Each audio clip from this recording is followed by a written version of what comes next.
నమస్తే, welcome to our channel. నేను అంకిత. AP CM Chandrababu Naidu గారికి ఆయన సెక్యూరిటీ వార్నింగ్ ఇచ్చినట్లు తెలుస్తుంది. అయితే ఇప్పుడు చూసుకున్నట్లయితే ఏపీలో ఎక్కువగా వరదలు ముంచుకొస్తున్నాయి. అయితే వరదలు ముంచుకొచ్చిన ప్రాంతంలో ఆయన్ని తిరగవద్దని సెక్యూరిటీ చెప్పినట్లయితే తెలుస్తుంది. సో దీనిపైన జాతీయ మీడియాలో అనేక కథనాలు అయితే వస్తున్నాయి. సో దీనిపైన డిస్కస్ చేయడానికి నాతో పాటు సీనియర్ అనలిస్ట్ కృష్ణకుమారి మేడం ఉన్నారు. ఆవిడతో మాట్లాడదాం. నమస్తే మ్యామ్. నమస్తే మ్యామ్, ఇప్పుడు చూస్తే ఏపీలో మనం ఎక్కడ చూసినా అంటే భారీ వర్షాల వలన వరదలు ఎంతగా ముంచెత్తుతున్నాయో మనం చూస్తూనే ఉన్నాము. అనేక ప్రాంతాలు అయితే అసలు నీట మునిగిపోయినాయి అని కూడా చెప్పవచ్చు. సో ఇప్పుడు చూసుకుంటే నారా చంద్రబాబు నాయుడు గారు వారిని పరామర్శించడానికి వెళ్తున్నారు. సో ఆయనకి అక్కడ డేంజర్ ఉంది అనేసి అక్కడున్న సెక్యూరిటీ ఆయనకైతే కొంచెం వార్నింగ్ ఇచ్చినట్లు కూడా తెలుస్తుంది. సో దీనిపైన మీరేమంటారు? అంటే జాతీయ మీడియాలో కూడా చూసుకుంటే అనేక కథనాలు వస్తున్నాయి దీనిపైన. అంటే పోయినసారి హుద్హుద్ తుఫాన్ వచ్చినప్పుడు కూడా చంద్రబాబు నాయుడు గారు వైజాగ్ వెళ్ళి వైజాగ్లో మొత్తం ఎలక్ట్రిసిటీ రోడ్స్ అంటే రోడ్డు మీద చెట్లు పడిపోయాయి. అవును, హుద్హుద్ తుఫాన్లో చెట్లే బాగా దెబ్బతిన్నాయి. ఆ వర్షానికి చెట్లు అన్ని రోడ్ల మీద పడిపోతే అవన్నీ క్లియర్ చేసి అలాగే ఎలక్ట్రిసిటీని రిస్టోర్ చేసి అలాగే ఇప్పుడు ఎలక్ట్రిసిటీ ఉంటేనే వాటర్ ఇవ్వగలుగుతాం కదా ప్రజలకి. అట్లా అన్నీ 24 గంటల్లో చేయాల్సిందే అనే ఉద్దేశంతో వైజాగ్లో చేయడం జరిగింది. అంటే ఇది ఒక రకంగా క్రిటికల్ సిచ్యువేషన్స్ని ఎట్లా బ్యాలెన్స్ చేయాలి అనే దాని విషయంలో కొంచెం చంద్రబాబు నాయుడు గారు కాస్త ఆర్గనైజ్డ్గా ఉంటారు కాబట్టి అది ఏమైనా సరే నేను కాకపోతే ఇంకెవరు చేస్తారు, నవ్ ఆర్ నెవర్ అన్నట్లు, ఇప్పుడు కాకపోతే ఇంకెప్పుడు చేస్తాం, అంత బాగున్నప్పుడు మనం చేసేది ఏంటి, అలాంటి తత్వం ఉంటుంది ఆయనకి. ఆ తత్వంతో ఆయన వెళ్ళి ఇన్వాల్వ్ అయ్యి అంటే ఎవరినో చేయమని చెప్పటం కన్నా దగ్గరుండి చేయించే అలవాటు చాలా ఎక్కువగా చూస్తుంటాం. అయితే ఇదే సందర్భంలో నిన్న కూడా సింగనగరు, పాయకరావుపేట, అలాగే న్యూ రాజరాజేశ్వరిపేట, ఓల్డ్ రాజరాజేశ్వరిపేట ఇవన్నీ కూడా బాగా మునిగిపోయినాయి. అసలు ఏంటి కొత్తవారి కండ్రిక అని ఒక ప్లేస్ ఉంటుంది. అయితే బుడమేరు అలాగే పాములు కాలువ రెండిటి వల్ల ఎప్పుడు బాగా ఎక్కువ వర్షాలు వస్తేను, అలాగే ఖమ్మం జిల్లాలో మున్నేరు వాగుకి వరద వస్తే కూడా ఆ వరదలో నుంచే వస్తాయి ఈ రెండు కాలువలు, బుడమేరును పావులు కాలువ. మరి అక్కడ వరద వచ్చినప్పుడు ఇక్కడికి వచ్చే అవకాశం ఉంటుందన్నమాట. అయితే దీనివల్ల ఆ కాలనీలన్నీ కొంచెం లోతట్టుగా ఉంటాయి, మునిగిపోయే అవకాశం ఉంటుంది. ఈ ఎప్పుడైనా ఫ్లడ్స్ వస్తాయి. 20 సంవత్సరాల క్రితం ఇలాంటి ఫ్లడ్ ఒకటి వచ్చింది. అలాగే అంతకుముందు 89, 90లో కూడా ఇలాగే ఈ బుడమేరు వల్ల విజయవాడ ప్రాంతంలో ఉన్న పొలాలు ఏవైతే ఉంటాయో నున్న, గొల్లపూడి అట్లాంటి ఊర్లలో పంటలు లోతట్టు ప్రాంతాలన్నీ ఉన్నాయన్నీ మునిగిపోతాయి అన్నమాట. అక్కడ పంట నష్టం జరుగుతుంది, ఆస్తి నష్టం జరుగుతుంది, కొంతమంది నిరాశ్రయులు అవుతారు. మళ్ళీ వాళ్ళకి సహాయ కార్యక్రమాలు, అలాగే ఈ నీళ్ళన్నీ పోయిన తర్వాత శుభ్రం చేసుకోవటాలు, ఇదే సందర్భంలో విష జ్వరాలు వస్తాయి.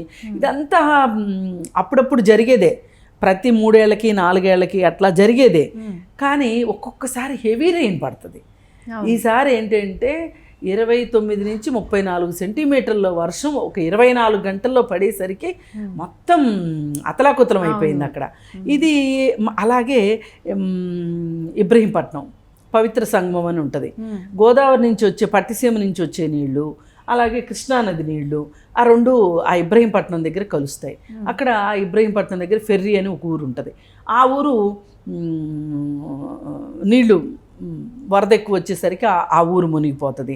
అలాగే జూపూడి, మూలపాడు ఇట్లాంటి ఊర్లు, ఈ ఊర్లు కూడా వెళ్ళి చంద్రబాబు నాయుడు గారు అక్కడికి వెళ్ళి వాళ్ళందరినీ బాధితుల్ని పరామర్శించి వాళ్ళకి ఏంటి అంటే ఆ టైంలో వాళ్ళ నాయకుడు కనిపించాడు అనుకోండి, వాళ్ళకి ఒక ధైర్యం ఉంటుంది. పైగా కార్యకర్తలు ఇప్పుడు రెవెన్యూ సిబ్బంది కావచ్చు, పోలీస్ సిబ్బంది కావచ్చు, ఎంతమంది ఇట్లాంటివి చేయగలుగుతారు? ఎన్డీఆర్ఎఫ్ సిబ్బంది, ఎన్డీఆర్ఎఫ్ వచ్చింది, ఎంతమంది వచ్చినా కానీ తెలుగుదేశం కార్యకర్తలు కూడా పనిచేస్తేనే కానీ ఈ పని జరగదు.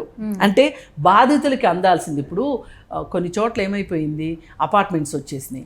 అపార్ట్మెంట్స్ వచ్చేసినప్పుడు అపార్ట్మెంట్స్ ఫస్ట్ ఫ్లోర్ వరకు నీళ్ళు వచ్చేసినాయి, వాళ్ళు కిందకి దిగటానికి లేదు, కింద ఉన్నోడు పైకి వెళ్ళడానికి లేదు. మరి ఆ పైన ఉన్నోళ్ళకి వాళ్ళ ఇంట్లో ఉన్న నీళ్లు కావచ్చు, కరెంట్ లేదు, నీళ్లు కావచ్చు, తిండి పదార్థాలు కావచ్చు, పాలు కావచ్చు, ఇవన్నీ ఎక్కడి నుంచి అందుతాయి వాళ్ళకి? ఆ పరిస్థితుల్లో ఏమైపోయిందంటే, నేను ఫస్ట్ టైం విన్నాను మా ఊర్లో, అంటే మాది గొల్లపూడి అనమాట, విజయవాడ దగ్గర. మా ఊర్లో ఒకవైపు ఊరికి ఏమి ప్రమాదం లేదు, కానీ రెండో వైపు ఊరికి అంటే ఈ బుడమేరు ఇప్పుడు ఏమైపోయిందంటే వ్యవసాయం పొలాల్లో ఇళ్ళు వచ్చేసాయనే కదా. ఆ ఇళ్ళు వచ్చేసేసరికి ఆ బుడమేరు కాలువ నుంచి వచ్చిన నీరు వెనక్కి వచ్చేసరికి ఈ సాయిపురం కాలనీ అని ఉంటుంది, కాలనీ మొత్తం మునిగిపోతే అక్కడ పడవలు వేసుకుని తిరగాల్సి వచ్చింది. ఇప్పుడు ఈ పడవ వేసుకొని ఆ ఇళ్లల్లో ఎవరున్నారు ఏంటి, వాళ్ళకి ఏమి ఇవ్వాలి ఏంటి. ఇప్పుడు ఇవన్నీ ఏం చేశారంటే అక్కడ తెలుగుదేశం పార్టీ ఆఫీస్లో వంటలన్నీ చేయించి వాళ్ళందరికీ ప్యాకింగ్ చేసి ఇంట్లో ఎంతమంది ఉన్నారో చూసి అన్ని ప్యాకెట్లు ఫుడ్ అందించడం, అలాగే వాటర్ అందించడం, ఇవన్నీ తెలుగుదేశం కార్యకర్తల వల్లే అవుతుంది. అయితే ఇలాంటప్పుడు ఏం చేయాలి అంటే, ఇలాంటి ప్రకృతి విపత్తులు వచ్చినప్పుడు ఒక్క తెలుగుదేశం పార్టీ వాళ్ళే కాకుండా అన్ని పార్టీల వాళ్ళు కలిసి వచ్చి చేస్తేనే, అంటే ఊర్లో ఎంతమంది యువకులు ఉంటే, అంటే ఈ వరదలో మునగని వాళ్ళు ఎవరైతే ఉంటారో వాళ్ళందరూ స్వచ్ఛందంగా ముందుకొచ్చి సేవ చేస్తేనే అవుతుంది. మరి ఇంకొకటి ఏంటి అంటే, చాలామంది చెప్పేది చంద్రబాబు నాయుడు గారికి, అసలు 74 years ఏజ్లో మీరు ఇలా తిరగడం ఎంతవరకు కరెక్టు? మీరు ఒక చోట కూర్చొని మానిటర్ చేయొచ్చు కదా, మీరు ఎందుకు తిరుగుతారు అనే దాని మీద ఆయన జేసీబీ మీద ఎక్కి, ట్రాక్టర్ మీద ఎక్కి, పడవల్లోనూ ఎన్డీఆర్ఎఫ్ సిబ్బందితోటి లైఫ్ జాకెట్స్ వేసుకుని తిరుగుతూ ఉంటే అవన్నీ సామాజిక మాధ్యమాల్లో చక్కర్లు కొడతా ఉంటే నేషనల్ మీడియా కూడా దీన్ని ప్రసారం చేసిందనమాట. ఆయన సెక్యూరిటీ సిబ్బంది వద్దు, ఇక్కడ మీకు ప్రమాదం, ఇప్పుడు ఏదన్నా మీరు ఇబ్బంది వచ్చి ఆ పడవ ఏదన్నా అటు ఇటు అయ్యి మీరు కింద పడితే పెద్ద వయసు వద్దు అని చెప్పి అని అంటే కూడా వినిపించుకోకుండా, మేము ఉన్నాం కదా సార్, ఇప్పుడు ఇంట్లో కూడా ఏమన్నా పనులు చేస్తున్నారు అనుకోండి పెద్దవాళ్ళు, పిల్లలు ఏమంటారు, మేమున్నాం మీరు కూర్చోండి అంటారు, మేము చేస్తామంటారు. ఇప్పుడు మనం కూడా ఏంటంటే, అబ్బా మన తర్వాత మన పిల్లలు వచ్చారు చేస్తారు కదా అని చెప్పి మనం కూడా కొంచెం రిలాక్స్ అవుతాం. కానీ అది కొంతమంది దగ్గర అది కుదరదు అనమాట. కొంతమంది అలా రిలాక్స్ అయ్యే మనుషులు కాదు, వాళ్ళకి ఏంటంటే వాళ్ళు ఇన్వాల్వ్ అయ్యి వాళ్ళు చేస్తేనే వాళ్ళకి తృప్తి ఉంటుంది. సరే, అది ఆయన తత్వం. అయితే ఇక్కడ మనం బాధపడాల్సిన విషయం ఏంటి అంటే, ఇంత విపత్తు జరిగితే, ఇంత ప్రజలు ఇంత కష్టాలు పడుతూ ఉంటే, తిండికి కావచ్చు దేనికన్నా కానీ, ఈ విషయంలో కూడా వైసీపీ వాళ్ళు రాజకీయాలు చేస్తున్నారు. ఇది బాధాకరమైన విషయం. ఇప్పుడు నేషనల్ మీడియా అంటే ఎక్కడో ఉన్న మీడియా వాళ్ళ ప్రతినిధులు చెప్పిన మాటలు ఈ సామాజిక మాధ్యమాల్లో వస్తున్నాయి చూసి వాళ్ళైతే రిపోర్ట్ చేస్తున్నారు. కానీ కరెక్ట్గా ఇక్కడ లోకల్గా ఉన్నవాళ్ళు వాళ్ళ కళ్ళతో వాళ్ళు చూసి కూడా దాన్ని వ్యతిరేకంగా ప్రచారం చేస్తున్నారు అంటే, సామాన్య ప్రజలకు ఎవరికైనా ఇట్లాంటప్పుడు రాజకీయాలంటే రోత వస్తుంది. రాజకీయ నాయకులు అంటే ఎలా ఉండాలంటే, అరే వీళ్ళు ఇలా ఉన్నారు ఆదర్శంగా, మనం కూడా ఫాలో అవ్వాలి అనేటట్లు ఉండాలి తప్పితే చీత్కారం చేసుకునేటట్లు ఉండకూడదు. ఎనీవే, చంద్రబాబు నాయుడు గారు ఆయన స్పిరిట్కి కావచ్చు, ఆయనకి ప్రజలకు చెయ్యాలి అనే ఒక ఉద్దేశం కావచ్చు, ఏది ఏమైనా ఆయన తత్వం వల్ల కావచ్చు, అలవాటు ప్రకారం కావచ్చు, ఏదేమైనా బాధితులకైతే న్యాయం జరుగుతుందిగా. బాధితులకి ఫైనల్గా మనకు కావాల్సింది ఏంటి? బాధితులకి న్యాయం జరగాలి. వాళ్ళకి అవసరంలో ఉన్నవాళ్ళు, ఆపదలో ఉన్న వాళ్ళకి సహాయ సహకారాలు అందాలి, అంతే కదా. ఇప్పుడు వాళ్ళు ఏమి మాకు ఇప్పుడు ఇక్కడ 5 star హోటల్లో భోజనం చేస్తామని కానీ, లేదంటే ఐమాక్స్లో సినిమా చూస్తామని కానీ ఏమో వాళ్ళు అడగట్లేదు కదా. వాళ్ళకి ఆ నిమిషానికి ఏం కావాలి? ఇప్పుడు వరదలో ఉంటే వాళ్ళని వేరే సురక్షిత ప్రాంతాలకి తరలించటం, అక్కడ వాళ్ళకి ఫుడ్ ఏదైనా అవసరమైతే ఇవ్వటం, ఇవే కదా వాళ్ళు ఇప్పుడు తగిన వసతులు కల్పించాలి. అదే వసతులు కల్పించడం, ఇవి కదా ఇప్పుడు చేయాల్సింది.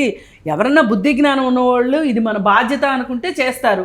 లేదు మాకు అవసరం లేదు, మేము చేయకపోతే మమ్మల్ని ఏం చేస్తారు అనుకుంటే, ఓసారి ఇలాగే రైలు ప్రమాదం జరిగితే హెలికాప్టర్లో ఏరియల్ సర్వే చేశాడు జగన్మోహన్ రెడ్డి. మరి అట్లుంటుంది మనతోని. అలా అనుకుని ఏదేమైనా ఆయన స్ఫూర్తిని మనం మనస్ఫూర్తిగా ఆయన ఇలాగే పనిచేయాలని, ఆయన చూసి వేరే రాజకీయ నాయకులు కూడా నేర్చుకోవాలని కోరుకుంటున్నాం. Okay, thank you ma'am. Thank you.